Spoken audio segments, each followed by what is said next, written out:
Assalamualaikum warahmatullahi wabarakatuh. Hai teman-teman semuanya, kembali lagi bersama dengan saya di channel Asran N, tentunya di channel pendidikan yang menghadirkan video-video tutorial dan video pelajaran. Pada kesempatan ini saya akan kembali membahas mata pelajaran yang berkaitan dengan matematika, dalam hal ini membahas tentang statistika.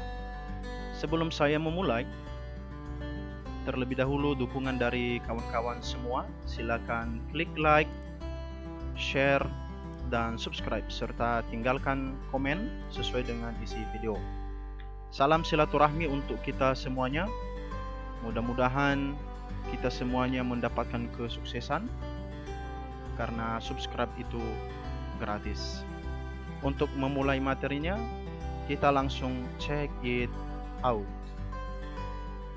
Statistika. Di pembahasan yang pertama ini, untuk materi statistika ini, kita akan membahas perbedaan antara statistika dan statistik. Karena dari dua kata ini kadang-kadang ada yang tidak bisa membedakan, ya. Jadi saya mulai dulu dari kata statistika, ya. Nah, statistika ini merupakan kegiatan atau perlakuan, sesuatu yang dilakukan, itulah yang disebut dengan statistika. Nah, pertanyaannya, kegiatan seperti apakah itu? Nah, yang pertama, mengumpulkan, menyusun, mengolah, menganalisa, serta menyajikan data dalam bentuk kurva atau diagram. Itu kegiatan yang pertama. Yang kedua, dari langkah yang pertama ini, dari kegiatan yang pertama ini, maka kita menarik kesimpulan, menafsirkan parameter, serta menguji hipotesa atau dugaan yang didasarkan pada hasil pengolahan data. Itulah yang disebut dengan statistika, ya. Jadi statistika itu adalah kegiatan.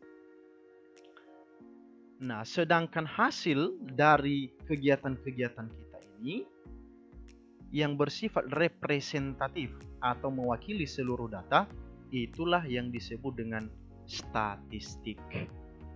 Jadi bisa dibedakan, ya, antara statistika dan statistik. Kalau statistika adalah kegiatan, statistik adalah data yang representatif. Oke? Mudah-mudahan sampai di sini perbedaan dari keduanya bisa dipahami. Kita lanjutkan. Dalam statistika itu ada data-datanya. Nah, data-data seperti apa?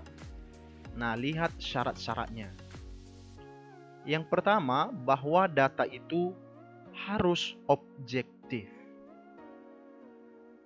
Nah, silakan dicari sendiri nanti apa sih yang dimaksud dengan objektif itu, ya. Yang kedua, data itu harus relevan. Yang ketiga, harus up to date.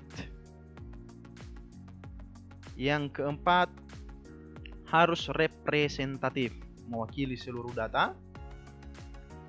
Kemudian data itu harus dapat dipercaya. Jadi ada 5 syarat data di dalam statistika itu. Kita masuk ke bagian yang ketiga. Macam-macam data. Nah, dalam statistika ada beberapa macam bentuk datanya. Yang pertama, ada yang disebut dengan populasi dan sampel. Ya. Jadi misalnya begini. Di dalam kelas 10 ada 30 orang siswa misal. Itu yang disebut dengan populasi. Kelas 10 itu disebut sebagai populasi.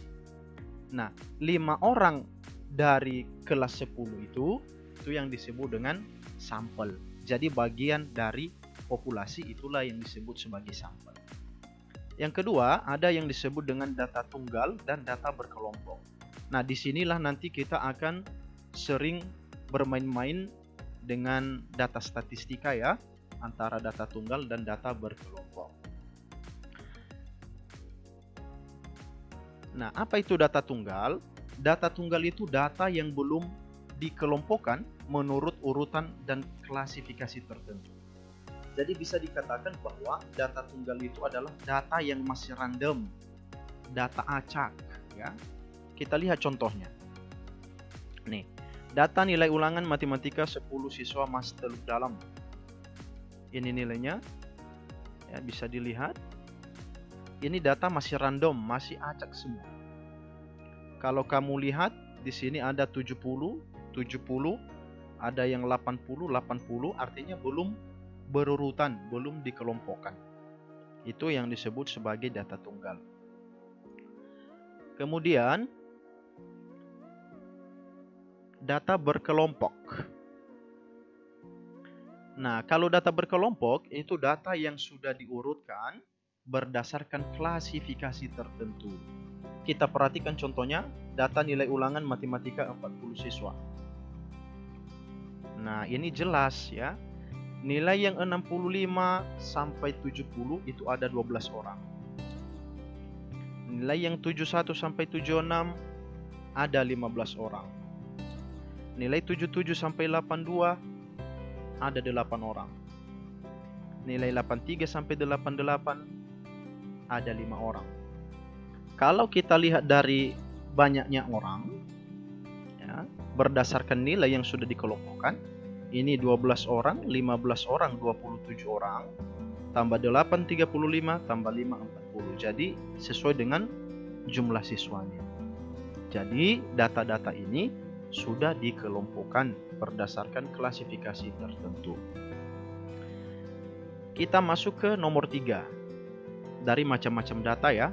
Data kualitatif dan data kuantitatif. Seperti apa data kualitatif? Ini dia.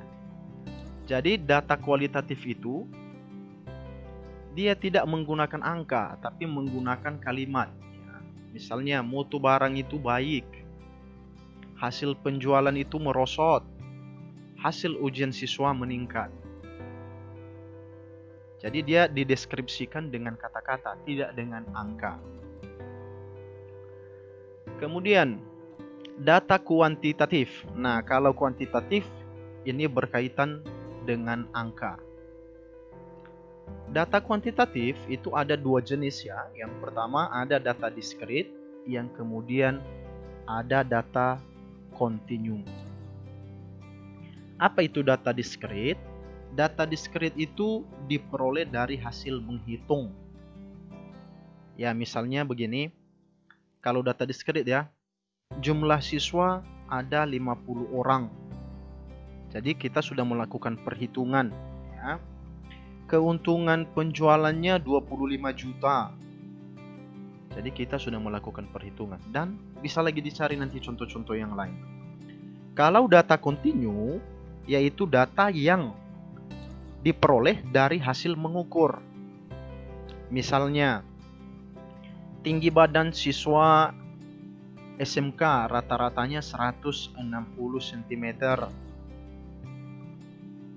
Suhu badannya 30 derajat Celcius. Dan masih banyak lagi contoh-contoh yang lain.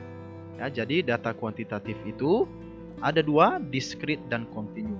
Ini diperoleh dari hasil menghitung, kalau ini diperoleh dari hasil mengukur. Yang keempat, ada yang disebut dengan data primer dan data sekunder. Dan yang kelima, ada data internal dan data eksternal. Nah, untuk nomor 4 sama nomor 5, silakan cari sendiri nanti pengertiannya ya. Sambil belajar-belajar juga.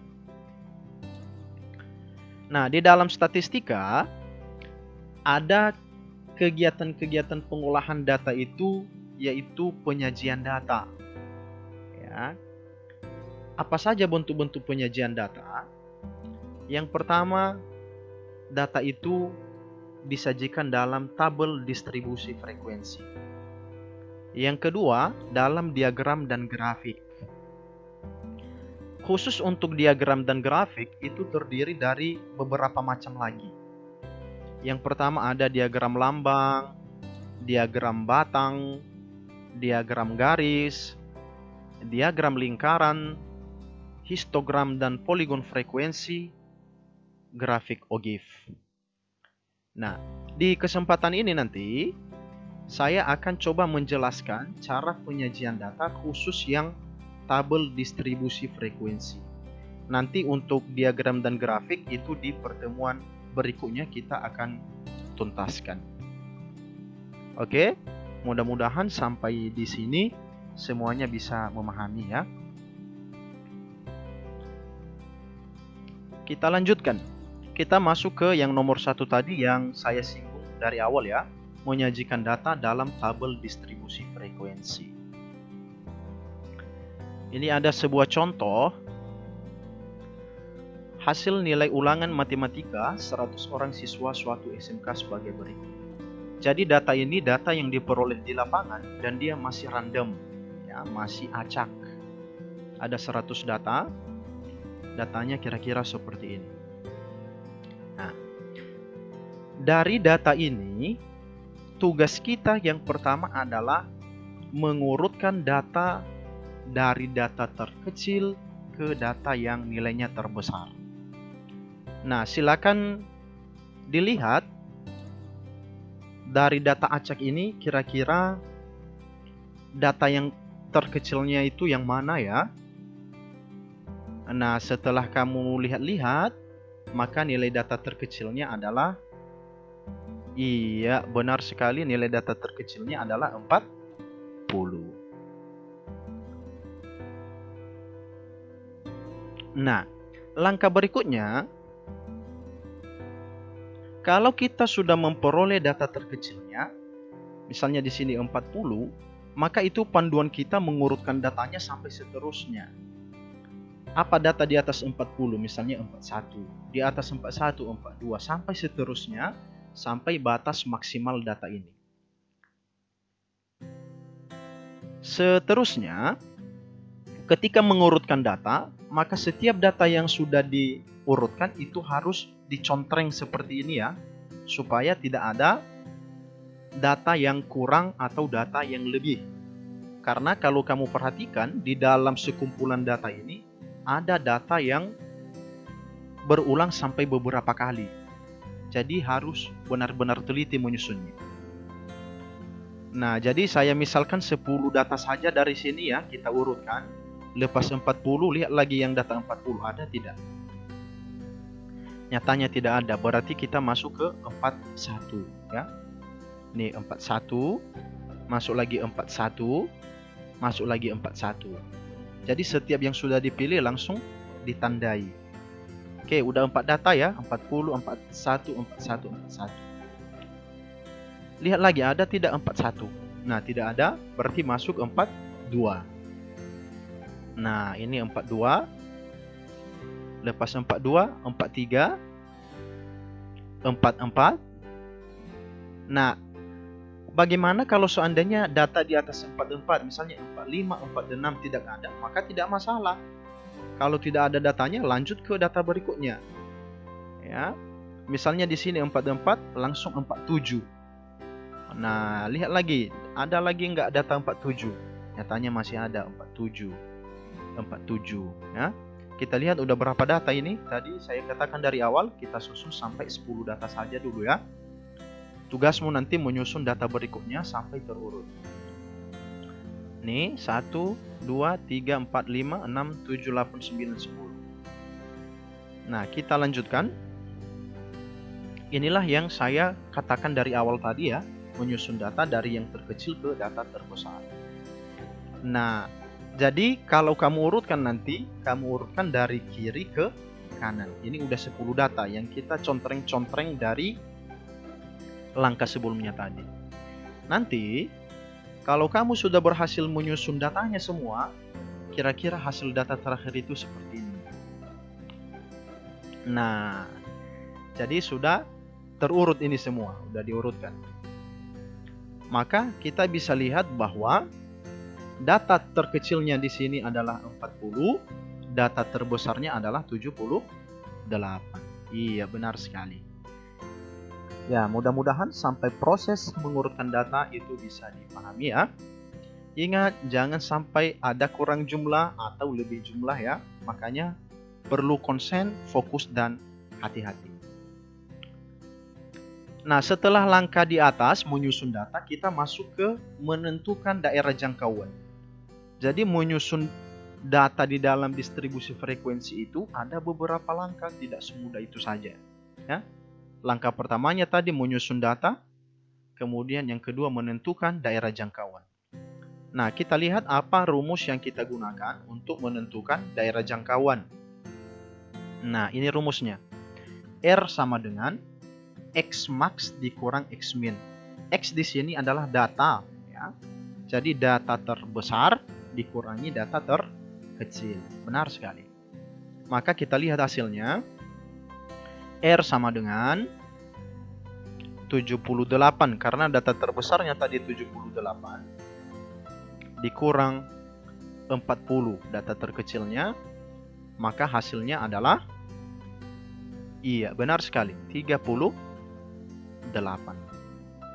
Ya, jadi nilai R-nya kita sudah dapatkan jangkauannya. Kita lanjutkan ke langkah berikutnya. Menentukan banyak kelas. Ya, menentukan banyak kelas. Kita lihat rumusnya. K sama dengan 1 ditambah 3,3 logaritma N. N di sini adalah banyaknya data. Kalau data yang kita susun tadi 100 kan, berarti nanti N-nya itu diganti 100. Kalau misalnya datanya ada sebanyak 40, maka ganti 40 N-nya. Ada 80, maka ganti 80.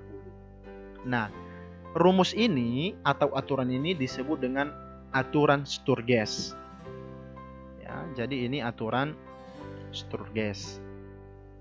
Nah, kita lihat, maka K sama dengan 1 ditambah 3,3 logaritma. Diambilkan jumlah data tadi, ada 100 buah data tadi. Maka K sama dengan 1 ditambah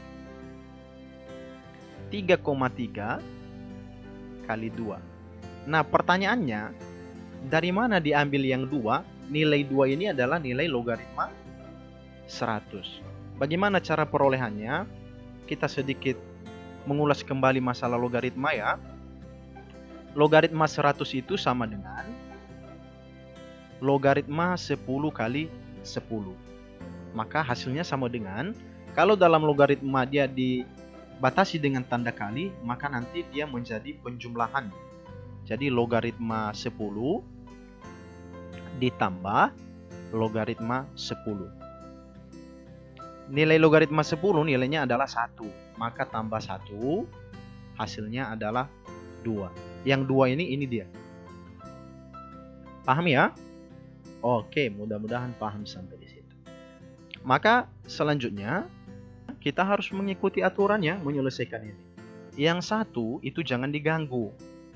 Yang duluan diselesaikan adalah perkalian antara 3,3 dengan 2. Maka yang satunya turun, ditambah 3,3 kali 2 hasilnya adalah 6,6. Setelah dapat ini baru dijumlahkan, hasilnya adalah 7,6. Nah, sampai di sini sebenarnya nilainya sudah benar. Hanya saja ketika kita berbicara masalah mengelompokkan data dan berkaitan dengan banyak kelas, usahakan nilai itu kita bulatkan ke nilai terbesar. Apa tujuannya? Supaya data nanti yang dari 40 sampai dengan 78 itu muat semua di dalam kelas yang akan kita buatkan.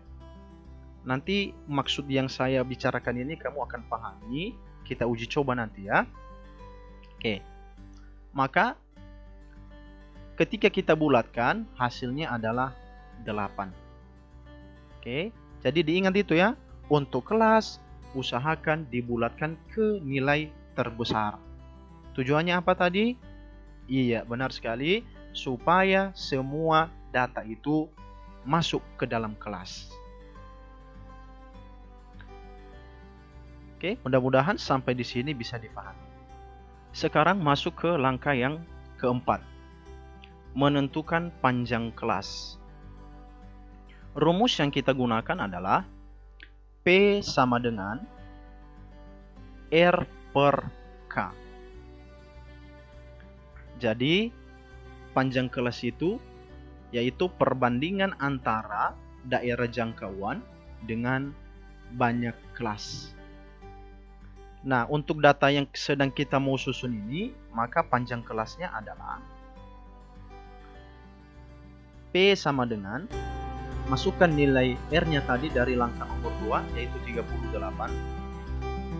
per 8, nilai yang di langkah nomor 3, baru cari hasilnya. Iya, maka nilainya 4,65.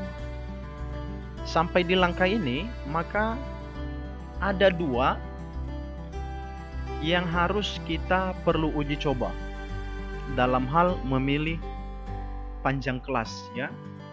Yang pertama, nilai P ini kita bulatkan ke nilai terdekat. 4,65 kita bulatkan menjadi 4. Dan ini nanti akan kita uji coba dengan banyak kelas 8 dan panjang kelas 4. Apakah nanti semua data itu muat atau tidak?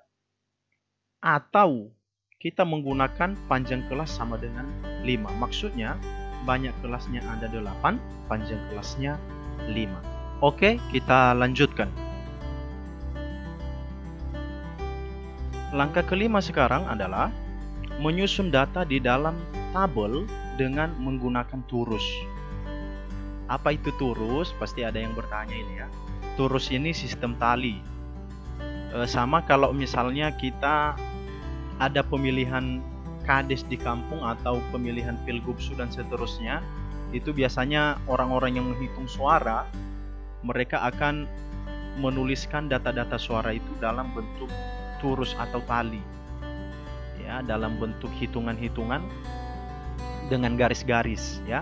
Jadi nanti kita lihat di langkah sebelumnya tadi ada 2 pilihan panjang kelasnya, yaitu antara 4 atau 5 dengan banyak kelas 8. Kita uji dulu yang banyak kelas 8, panjang kelas 4. Apakah nanti semua data itu masuk atau tidak? Kita lihat. Ini banyak kelasnya 8. Kemudian panjang kelasnya 4 atau panjang kelasnya 5. Inilah data yang tadi dari 40 sampai 78. Kita lihat hasilnya di sebelah. Untuk panjang kelas yang 4 dengan banyak kelas 8, maka hasilnya, nah ini dia. Maksudnya panjang kelas 4 itu kita mulai menghitung dari data 40. Ya, kita hitung dirinya sendiri. 40, 41, 42, 43. Makanya di kelas pertama ini nilainya adalah 40 sampai 43. Kemudian masuk kelas berikutnya, dihitung lagi dirinya sendiri. Lepas 43 adalah 44, 44, 45, 46, 47. Jadi rentang-rentangnya 4 termasuk dirinya sendiri ya. Mudah-mudahan bisa difahami sampai di sini ya. Ini sudah kelas kedua. Masuk kelas ketiga. 48, 49, 50, 51. Kelas ketiga. Masuk lagi data berikutnya. 52, 53, 54, 55. Kalau bisa hitung sendiri di jarinya masing-masing ya. Oke. Masuk lagi 56, 56, 57, 58, 59. Masuk lagi data berikutnya. 60, 61, 62, 63. Masuk lagi 64, 65, 66, 67. Ke kelas berikutnya 68, 69, 70, 71. Nah, kalau kita lihat datanya, itu tadi data terkecilnya 40, data terbesarnya 78. Kalau kamu lihat data di tabel yang sedang kita urutkan, dengan banyak kelas 8. Ini ada 8. 1, 2, 3, 4, 5, 6, 7, 8. Panjang kelasnya 4. Maka nilai datanya tidak muat semua. Kenapa? Di sini 40, di sini 71. Berarti di antara semua data ini ada yang tidak masuk datanya. Apa itu? Dari 72 sampai 78. Maka banyak kelas 8 dengan panjang kelas 4 itu tidak bisa kita gunakan. Benar sekali. Maka yang memungkinkan apa? Banyak kelas 8 dengan panjang kelas 5. Kita coba lihat pembuktiannya. Ini masih yang tadi ya, masih langkah kelima.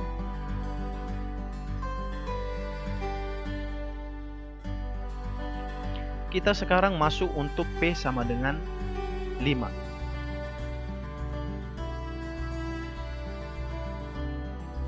Kita mulai menghitung lagi ya. Nah, ini ya. Kalau panjang kelasnya 5, berarti kita mulai dari data 40. Hitung dirinya sendiri ya. 40, 41, 42, 43, 44. Itu adalah kelas yang pertama. Benar sekali. Kita masuk kelas yang kedua. 45, 46, 47, 48, 49. Sudah ya? Jadi silakan nanti dihitung panjang-panjang kelas ini ya. Nah, setelah dilakukan perhitungan, nyatanya datanya sampai di 79. Akhirnya 5 ini, panjang kelas 5, memungkinkan dan pas pilihannya dengan banyak kelas 8 dan panjang kelas 5. Semua data dari 40 sampai 78 masuk semua di dalam kelas. Tidak ada yang tertinggal. Mudah-mudahan paham ya. Nah, sekarang kita masuk sistem turusnya. Ya, turus. Inilah yang saya maksudkan tadi. Sistem turus itu seperti inilah ya. Turus ini juga kata lainnya adalah sistem tali. Ya, di buku-buku yang lain kalau kamu baca namanya sistem tali. Oke. Dari mana diambil nilai-nilai ini? Kita masuk ke data yang ini. Nah, kelas pertama tadi 40 sampai 44. Nah, kita lihat data dari sini. 40 batasannya sampai 4. Hitung berapa buah? 1, 2, 3, 4, 5, 6, 7. Paham ya? Nah, jadi dibuatlah sistem turusnya. 1, 2, 3, 4, 5, 6, 7. Hasilnya langsung dibuat di sini menjadi frekuensi. Frekuensi itu artinya banyaknya data yang muncul dari 40 sampai 44. Benar sekali. Kita lanjut yang 45 sampai 49. Ya. Di sini kan tidak ada angka 45 kan? Sama 46. Berarti kita mulai dari 47. Karena kenapa? 47 itu masih berada di antara 45 dan 49. Jadi jangan kira nanti bahwa karena di sini 45 maka harus dimulai dari 45. Tidak. Ya. Karena di dalam 45 sampai 49 itu masih ada 47 dan 48. Paham ya? Oke, kita lanjut. Maka kita hitung sekarang. 1, 2, 3, 4, 5, 6, 7, 8, 9, 10. Makanya di sini turusnya ada 10, frekuensinya ada 10. Kita masuk ke 50 sampai 54.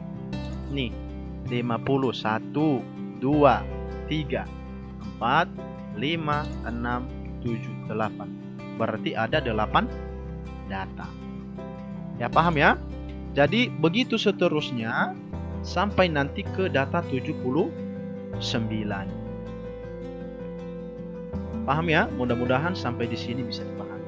Nanti kalau kamu jumlahkan semua frekuensinya ini, itu semua jumlahnya adalah 100. Paham ya? Jadi jumlahnya ada 100 sesuai dengan jumlah data. Ya, mudah-mudahan sampai di sini bisa dipahami. Kita ke langkah berikutnya. Setelah kita menyusun data di dalam tabel ini dengan terus, maka langkah berikutnya adalah penyempurnaan.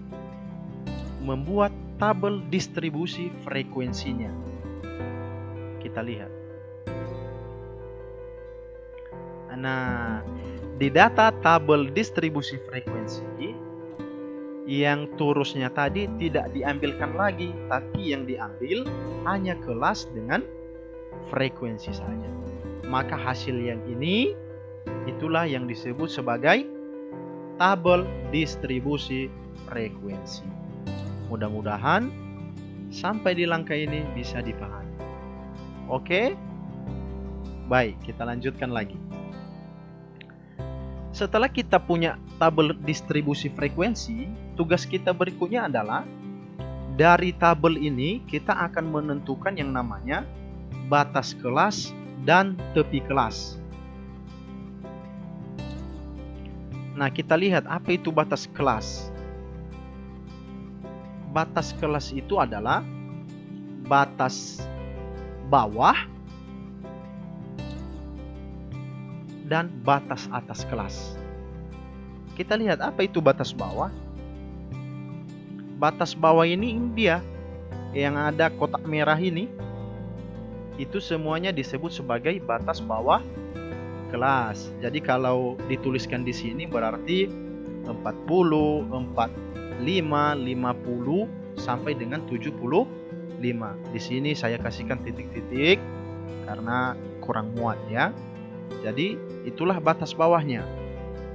Sedangkan batas atasnya, nah ini dia. Yang 44, 49, 54, 59, 64 sampai 79. Oke? Paham ya? Iyalah, mudah-mudahan bisa difahami. Oke, kita lanjutkan. Sekarang kita masuk ke tepi kelas. Tepi kelas juga ada dua. Yang pertama ada tepi bawah. Yang kedua ada tepi atas. Tepi bawah rumusnya yaitu batas bawah dikurang 0,5. Sedangkan tepi atas rumusnya adalah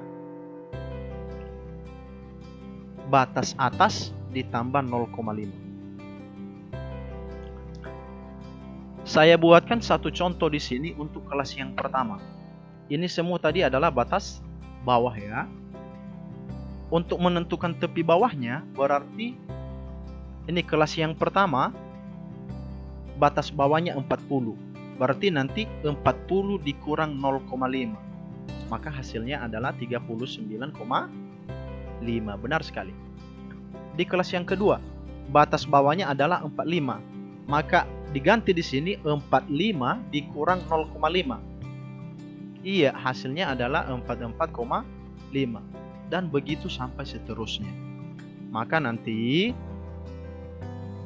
untuk tepi bawahnya itu 39,5, 44,5, 49,5 sampai dengan 74,5. Begitu juga untuk tepi atas. Yang kita perhatikan di sini adalah batas atasnya. Untuk kelas pertama tadi 44 ya. Berarti 44 ditambah 0,5 hasilnya adalah 44,5. Benar sekali. Di sini berarti tambah 0,5 49,5. Di sini tambah 0,5 54,5. Di sini tambah 0,5 79,5. Kita lihat hasilnya. Nah, ini dia. Mudah-mudahan sampai di langkah ini bisa difahami ya. Menentukan batas kelas dan tepi kelas. Mudah bukan? Pastilah matematika itu menyenangkan. Kita lanjut ke Langkah berikutnya, menentukan titik tengah kelas. Nah, ini masih data kita yang tadi. Titik tengah kelas ini kita bisa tentukan dengan dua cara ya. Cara yang pertama, kita menggunakan rumus batas bawah ditambah batas atas. Batas bawah ditambah batas atas dibagikan dengan 2. Misalnya, khusus untuk kelas yang pertama ya. Ini kelas pertama, khusus yang ini saja. Batas bawahnya 40, batas atasnya 44. Baru dibagi 2. Maka hasilnya adalah 84 dibagi 2. Hasilnya adalah, iya benar sekali, 42. Ya, jadi begitu caranya ya. Berarti nanti untuk kelas yang kedua, 45 tambah 49 dibagi 2. Apa hasilnya? Untuk kelas yang ketiga, 50 tambah 54 bagi 2, berapa hasilnya? Paham ya? Oke, kita lanjutkan. Cara yang kedua, menentukan titik tengah kelas ini. Dan saya sendiri biasanya sering menggunakannya. Karena kenapa? Ini lebih praktis saja. Bagaimana caranya? Perhatikan. Batas atas dikurangi batas bawah dibagi 2. Saya kasihkan satu contoh, ini masih di kelas pertama saja ya. Di sini untuk menggunakan rumus ini kita hanya mengambil satu sampel saja. Tidak semuanya, satu sampel saja. Kalau yang tadi ini satu-satu kita kerjakan. Kelas pertama selesai, kelas kedua selesai, kelas ketiga satu-satu. Kalau untuk cara yang kedua ini, kenapa saya katakan lebih praktis? Karena kita hanya mengambil satu sampel saja dari antara kelas ini. Saya mulai dari 40 saja ya, sama 44. Hanya satu sampel. Batas atasnya adalah 44 kurang 40. Ya, batas bawahnya 40 bagi 2. Maka tentu hasilnya adalah 2. Dari mana 2? 44 kurang 40 nilainya 4. Dibagi 2 hasilnya 2. Setelah sampai di langkah ini, maka perhatikan catatan saya di sini. Baca dengan benar ya. Nilai 2 yang ini tambahkan ke setiap batas bawah kelas. Jadi maksudnya begini. Batas bawah kelas pertama berapa? 40 ya. Berarti 40 ditambah 2. Hasilnya berapa? Iya, 42 ya. Ini dia tadi 4. Di kelas yang kedua, 45 ditambah 2. Iya, hasilnya adalah 47. 50 ditambah 2. Hasilnya adalah 52. Dan seterusnya sampai ke kelas 8. 75 tambah 2 adalah 77. Jadi mudah bukan? Iya, mudah-mudahan sampai di langkah yang ini bisa difahami. Oke, yang semangat ya belajarnya. Kita masuk ke berikutnya. Dari tabel yang kita buatkan tadi, dari tabel distribusi tadi, kita bisa menentukan yang namanya frekuensi kumulatif dan frekuensi relatif. Frekuensi kumulatif apa itu? Nah, frekuensi kumulatif itu adalah sebuah distribusi yang menyatakan frekuensi total yang ada di bawah batas bawah atau frekuensi total yang ada di atas batas bawah suatu kelas. Jadi patokan kita semua di sini adalah batas bawah kelas. Oke. Nah, frekuensi kumulatif itu ada 2. Yang pertama, ada frekuensi kumulatif kurang dari. Yang kedua, frekuensi kumulatif lebih dari atau sama dengan. Kita lihat contohnya. Nah, dari kelas yang tadi yang kita buat, kita coba buatkan kumulatif kurang darinya. Lihat tabel di sebelah. Iya, ini dia. Ini semua yang ada di dalam ini itu adalah batas bawah kelas. Ya. Ingat di sini tidak perlu menggunakan jumlah ya. Nah, pasti ada yang bertanya ini. Kan di sini tadi datanya 40 sampai 79. Kenapa lagi ada 80?